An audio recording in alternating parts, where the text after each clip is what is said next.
Eh bien, bonjour à tous. Nous voilà de retour pour parler de la retraite, un temps de partage, avec Monsieur Jean-Marc Denomé, Madame Madeleine Roy, qui ont concrétisé leur rêve de partager dans la coopération internationale. Nous les avons laissés la semaine dernière alors qu'ils arrivaient au Rwanda, et puis ils arrivaient à la maison qu'on leur a louée pour tout leur séjour. On va recueillir leurs impressions.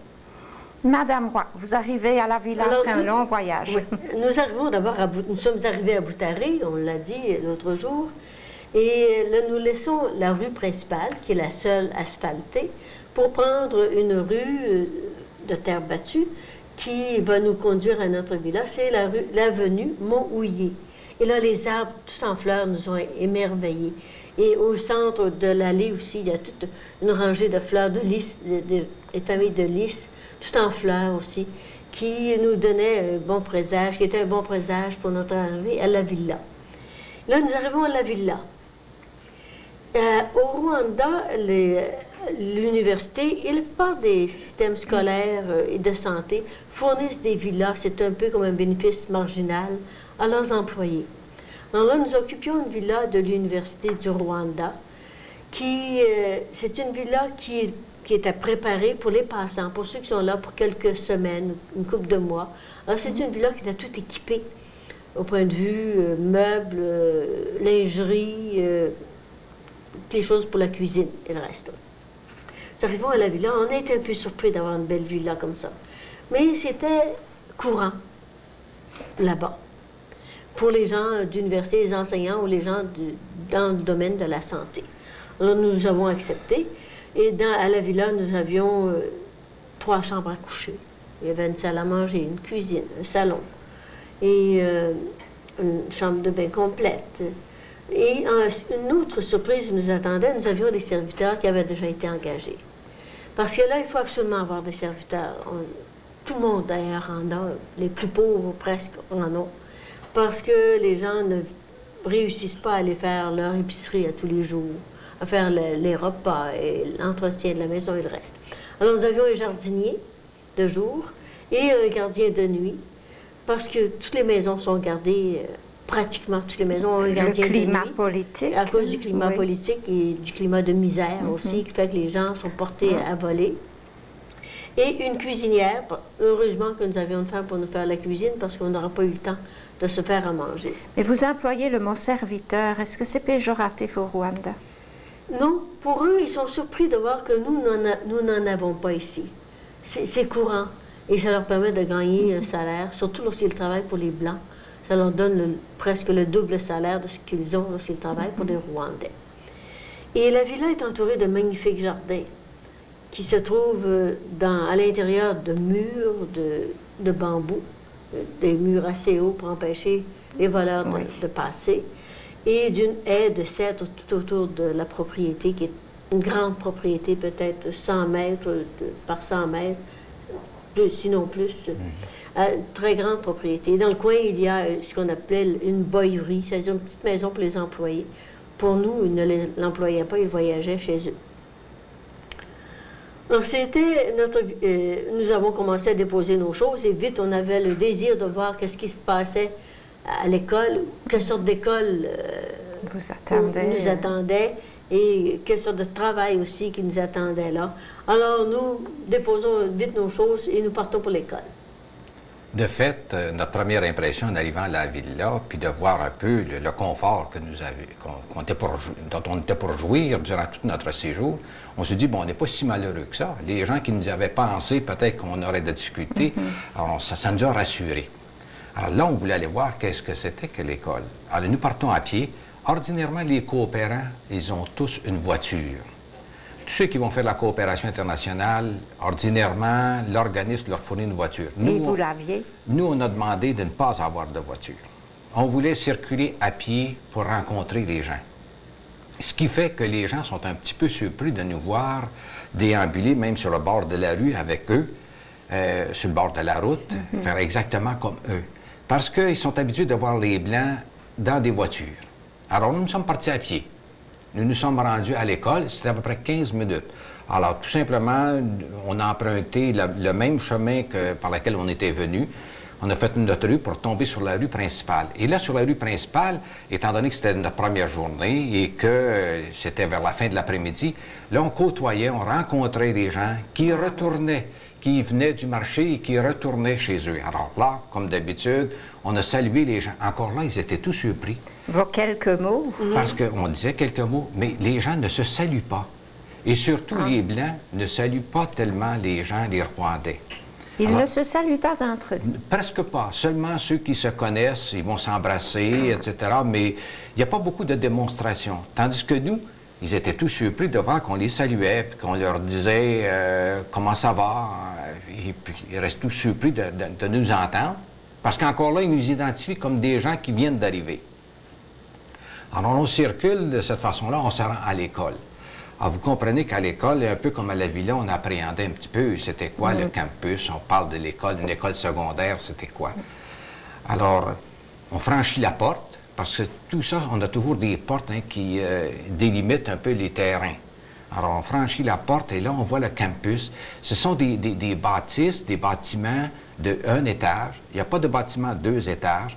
C'est sur la longueur, si vous voulez. Il y a un pavillon des classes. Il y a le pavillon un peu qui ressemble à des laboratoires. On en reparlera un petit peu des laboratoires de physique et de chimie. Il y a aussi l'endroit où les élèves résident, pour le dortoir, le réfectoire. Il y a une chapelle. Il y a aussi une ferme qui est sur le terrain, de sorte que ça nous donne un genre de petit campus en arrivant. Moderne? Oui, relativement moderne. Puis, ils étaient encore en période de construction parce qu'ils ajoutaient. L'école se développait de sorte qu'on commençait à peine les travaux pour une nouvelle bibliothèque, salle de classe et aussi un genre d'amphithéâtre qu'on voulait faire pour les élèves. Alors, l'école, c'est une école sociale, une école au niveau secondaire, qui regroupe à peu près 400 filles. C'était des jeunes filles. En internat, vous avez parlé... C'est de l'internat. Oui. Il y a quelques filles qui viennent comme externes. Alors là, il faut s'imaginer aussi, qu'est-ce que ça veut dire externe? Ce sont des filles qui demeurent à peu près à 5 km, en dedans de 5 km. Ils font ça matin et soir à pied. Les autres sont obligés de devenir pensionnaires. Alors, la majorité, ce sont des filles qui sont pensionnaires. Et là, nous nous empressons d'aller au bureau de la directrice, rencontrer la directrice. Encore là, vous comprenez que le bureau de la directrice, ce n'est pas le bureau d'un directeur d'une école secondaire au Québec. Non, le strict minimum, le strict minimum, 2 petites chaises pour recevoir les gens, 2 petites chaises carrées, avec une chaise, elle, pour la même chose, pour son bureau, un petit bureau. De toute façon, on commence à causer avec elle. On la connaissait à peine. On l'avait entrevue à l'aéroport. Et c'est là qu'on a découvert que c'était une femme qui était dynamique, qui avait de l'organisation, qui savait ce qu'elle voulait. Je vous pose une question. Cette école était effective depuis combien de temps? C'était pas nouveau comme institution? Non, ça c'est une école qui est une des plus vieilles écoles, puis une des écoles qui était la plus réputée actuellement, qui est la plus réputée au Rwanda. C'est une école qui forme des assistantes sociales, c'est-à-dire des filles qui vont aller dans les collines ensuite, qui vont aller dans les communes pour organiser les femmes. De sorte que ça leur prend beaucoup de formation à tout point de vue, en sciences générales, c'est-à-dire du côté des sciences humaines, du côté des sciences et aussi du côté de métiers. Il faut qu'ils apprennent des métiers. C'est pour ça, tantôt, que j'ai signalé qu'ils avaient une ferme. Oui. Alors, la ferme, c'est quelque chose qui est bien structuré. C'est la directrice qui a eu le plan, qui a fait le plan et c'est bien organisé, de sorte que c'est synthétisé. Il y a là-dedans des espaces réservés pour l'élevage des poules, des lapins, des moutons, des vaches. Tout est bien structuré et des porcs. C'est surtout l'élevage. Il faut que les filles connaissent très bien ce que c'est. Par exemple, nous, on découvrait ce monde-là. Hein. Les petites filles, les élèves, avaient chacun leur lapin dans une première année ou une deuxième année. Elles soignent leurs lapins, elles apprennent quelles sont les herbes, elles vont cueillir les herbes, le fourrage dont ils ont besoin, s'il y a des maladies, comment les traiter, etc. Ils font la même chose avec les moutons, etc. De sorte qu'elles s'habituent ici à l'élevage pour aider les femmes dans les communes pour savoir exactement qu'est-ce qu'il faut qu'elles fassent. Oui. Et aussi, il y a une ferme. C'est organisé comme une ferme, de sorte que les surplus de la ferme, tout ce qui est vendu, les surplus sont donnés à ce moment-là à l'école pour permettre aux filles qui sont démunies, qui sont pauvres, de pouvoir suivre leurs cours, suivre leur formation. Parce que là-bas, excusez, là-bas, elles ont un droit de scolarité elles appellent le minerval. Ce n'est pas tous les parents qui sont capables de fournir le minerval pour l'éducation, pour l'instruction, et pour aussi les loger. De sorte que ça contribue, c'est une œuvre qui permet à certaines jeunes filles de le faire. Alors, il y a un groupe de professeurs, à peu près 25 professeurs. Là-dessus, la plupart, il y a une vingtaine de ces professeurs qui étaient des Rwandais et Rwandaises. C'est à peu près moitié-moitié. Et il y a des Belges, il y avait aussi une sœur espagnole, il y avait une Française. Deux du Burundi. Puis après ça, il y avait des immigrés du Burundi qui sont installés aussi. Il faut dire que dans le groupe, on en reparlera, c'est qu'il y avait le groupe de Karubanda. C'est l'école sociale de Karubanda qu'on appelle. C'est le nom de l'école.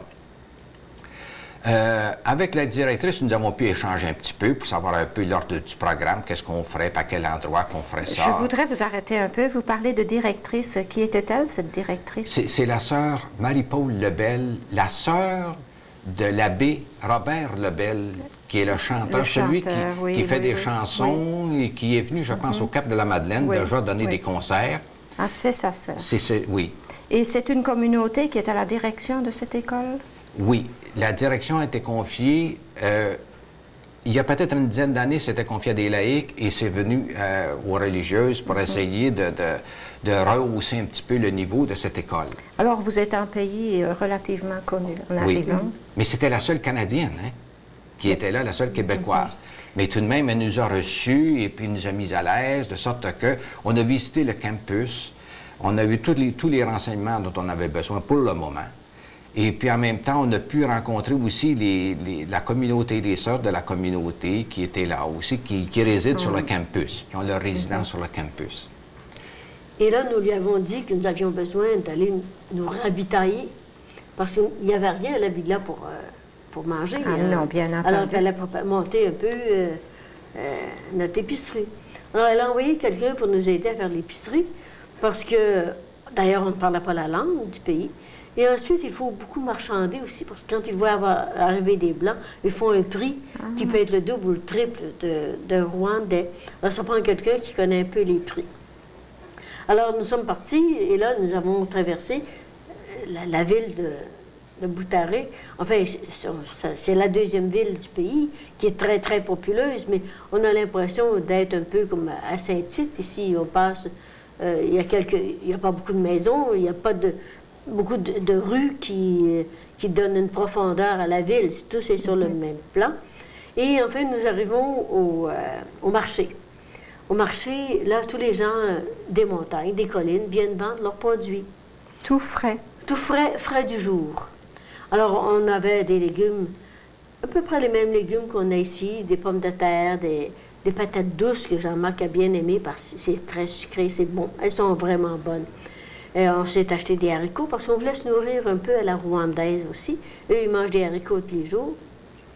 Des choux, des carottes. Les carottes sont délicieuses là-bas. Elles sont jaune-orange. Elles sont des poivrons, un peu de toutes les sortes de légumes. Pas de restrictions dans vos achats, restrictions en question santé? Bon, non, il n'y a pas de restrictions parce que là, c'était à peu près les mêmes choses qu'on avait ici. Des bananes en quantité. Mais là, il y a la seule restriction que, comme nous étions à pied, qu'on emporte nos paniers, alors il ne faut pas trop se surcharger. Et ensuite, nous sommes passés, il y avait une boulangerie où ils font un pain excellent, que je pourrais dire qu'il se rapproche du pain belge qu'on a ici, qui est très bon. Ils font du pain aussi de blé. Et là, on peut acheter des œufs, on peut acheter de toutes sortes d'aliments. Et de la viande qui était très bien présentée. En général, on mangeait surtout du bœuf haché parce qu'on n'avait pas de fourneau pour faire cuire la viande lentement. Alors, il fallait avoir quelque chose qui se cuisait sur le rond de la cuisinière. Mais finalement, vos achats, rien d'exotique jusqu'à date? Non, on n'avait jamais de lait nature. Il fallait acheter le lait en poudre. Mais les aliments, lorsqu'on veut s'alimenter un peu comme ici, ça coûte très cher là-bas. Les gens, en général, mangent des haricots secs et de la bouillie de sorgho. c'est leur alimentation quotidienne et des pommes de terre, surtout. Alors, lorsqu'on veut sortir un peu de cette alimentation, lorsqu'on veut avoir du pain, des produits laitiers, bien, la viande, c'est prohibitif pour les gens du pays. De sorte qu'il y avait comme une épicerie qui était reconnue comme telle, comme étant un peu pour les étrangers et pour les Rwandais qui étaient riches, supposément riches. Alors c'est là qu'on trouvait de la viande, c'est là qu'on pouvait trouver quelque chose un petit peu qui ressortait des mets courants qu'utilisent les Rwandais. De sorte que notre cuisinière nous disait qu'on mangeait comme des Rwandais riches, parce qu'on utilisait de temps à autre de la viande, un peu de poulet, rarement du poisson. On n'avait presque pas de poisson. Mais quand même, on avait demandé à la cuisinière de nous faire des mets qui s'apparenteraient, ou du moins qui seraient préparés un peu à la façon des Rwandais. Ce qu'on aime bien, c'est pas trop épicé, c'est très agréable. Puis même, elle s'abstenait parfois de nous faire des haricots, de nous faire quelque chose qui était des mets courants, des mets un petit peu pour la basse classe, qu'on pourrait appeler. Alors nous, on insistait pour en avoir, parce qu'on trouvait ça très bien, pour connaître un peu leur façon. De sorte qu'on a réussi à s'alimenter à l'épicerie. Mais il faut un peu se magasiner, pour ainsi dire, dans le village, dans la ville, parce que c'est une ville dont la rue principale, comme disait Madeleine, avec des bâtisses qui n'ont qu'un seul étage, et puis sont un peu spécialisées. On va trouver, par exemple, à une coopérative, il y avait une coopérative où il y avait des fruits, des légumes. À un autre endroit, on va avoir de la farine, on va avoir du fromage, de sorte qu'on se transportait ici et là. Au début, vous comprenez qu'on ne connaissait pas, alors on demandait à celle qui nous a accompagnés à quel endroit on peut se procurer. Alors, il fallait apprendre un peu, et puis que les gens puissent nous connaître aussi. Mais encore une fois, on s'est aperçu qu'il fallait marchander, puis connaître les prix. Là, c'est sûr, on vous voyait venir, vous étiez... De sorte qu'au commencement, ils nous demandent un prix. Alors, tout de suite, la guide réagit et dit non, c'est trop cher, c'est de la moitié. Alors, tout de suite, on a pris le tour, de sorte que quand on allait par la suite seul, alors ordinairement, ils nous faisaient un prix, tout de suite, on coupait de moitié. Et puis, ils ne nous laissaient pas partir. Ordinairement, on l'avait à ces prix-là. Avez-vous visité d'autres magasins que des marchés d'alimentation? Bon, tout est au grand marché, en fait. Il n'y a pas de boutique où on peut s'acheter des vêtements neufs. Ah, c'est des vêtements usagés. Je ne sais pas si ça vient de nos pays. C'est vendu là. Il y a les rares boutiques qui existent. C'est cette boutique, cette boulangerie, cette boucherie qui est en même temps. Il y avait une autre boutique où on nous vendait du bon lait caillé. Et les gens boivent beaucoup du lait caillé parce qu'ils n'ont pas d'autre lait naturel. Et la margarine ou le beurre, ça coûte 6 $ la livre. Alors, c'est-à-dire qu'ils n'en voient pas la couleur. Ensuite, comme boutique, il y avait une boutique avec du vrac, là, du riz en vrac, du sucre, des confitures en vrac, des choses comme ça. Mais aussi, ce qui est curieux, c'est que sur cette rue principale, il y a des tailleurs. Les gens vont faire réparer leurs vêtements, vont faire raccourcir, faire poser. Et puis là, c'est en plein jour. Hein? C'est à l'extérieur. Puis si vous voyez les moulins à coudre, c'est nos anciens moulins à coudre à pédale encore, ce qu'on active à la pédale.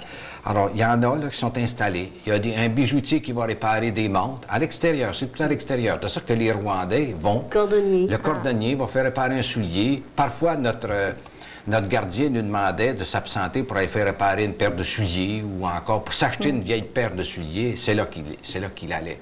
De sorte qu'il y a des tas de boutiques tout le long de cette rue-là. Cette rue commerçante, c'est ça.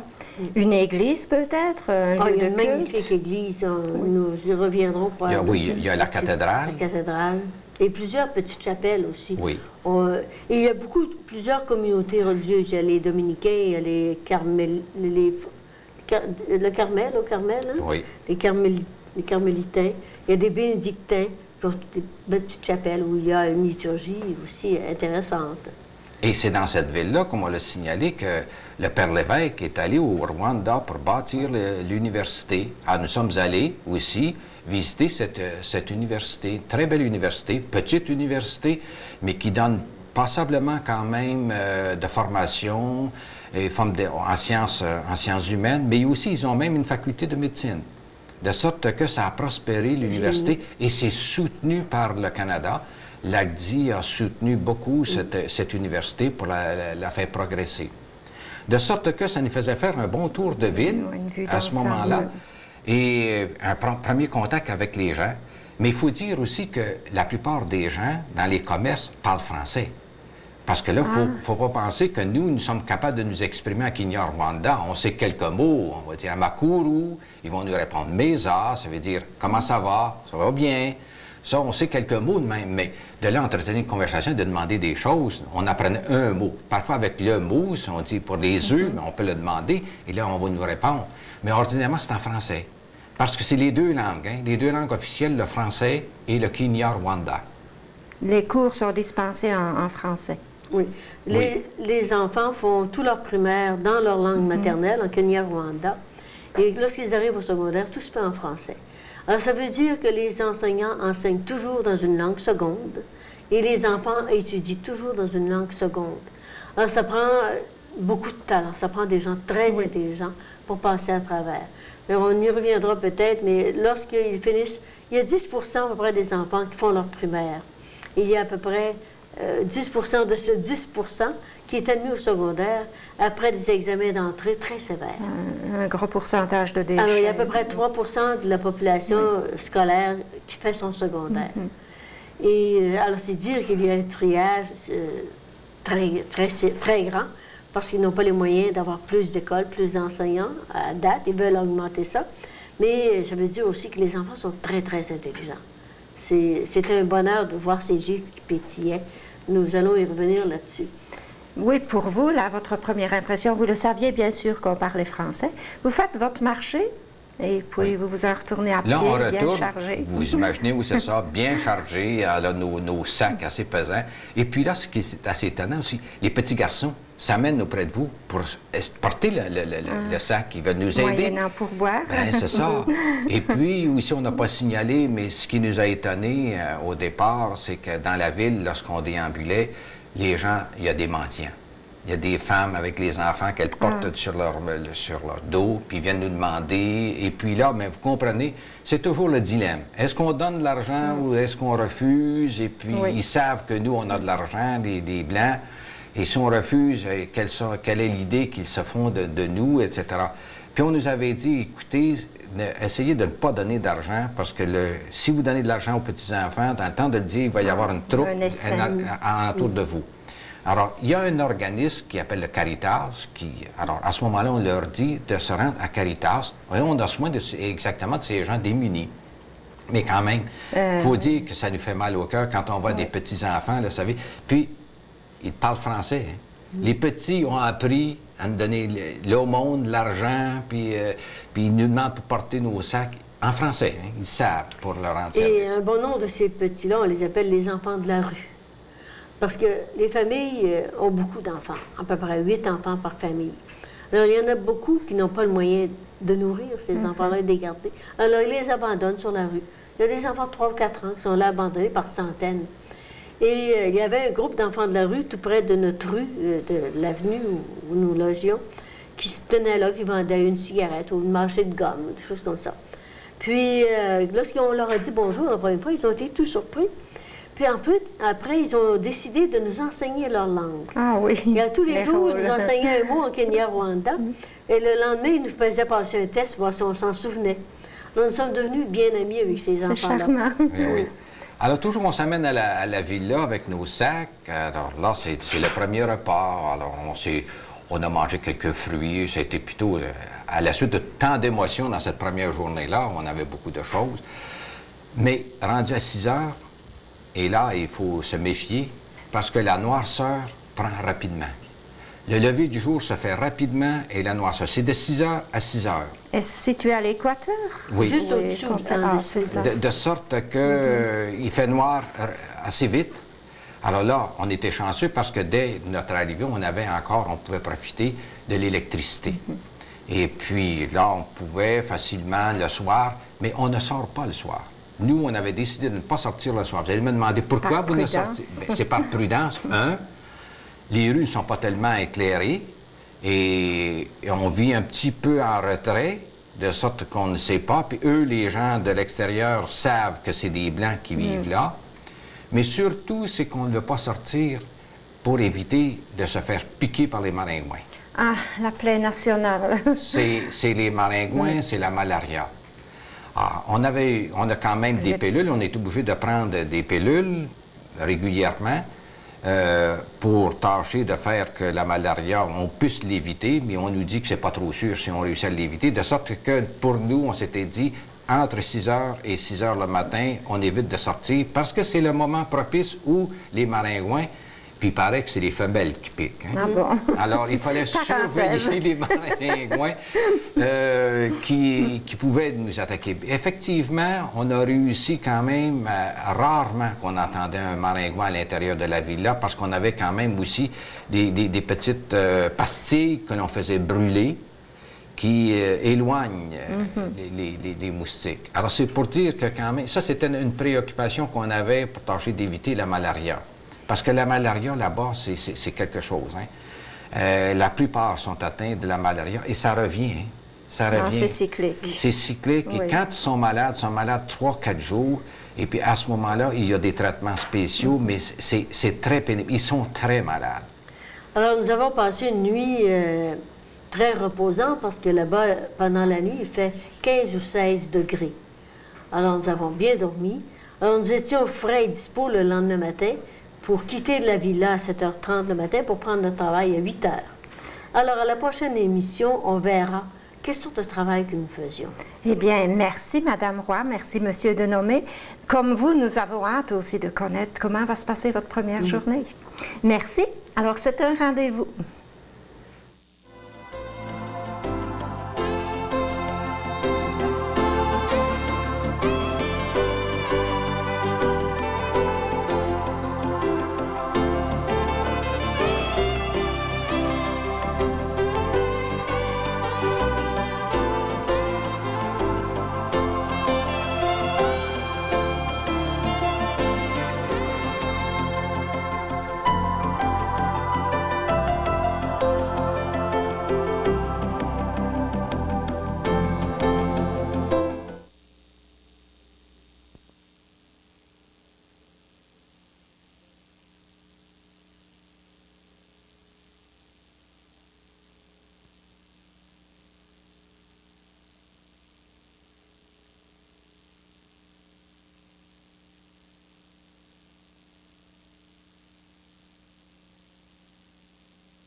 Bonjour, nous voici tous réunis pour une autre émission, La retraite, un temps de partage.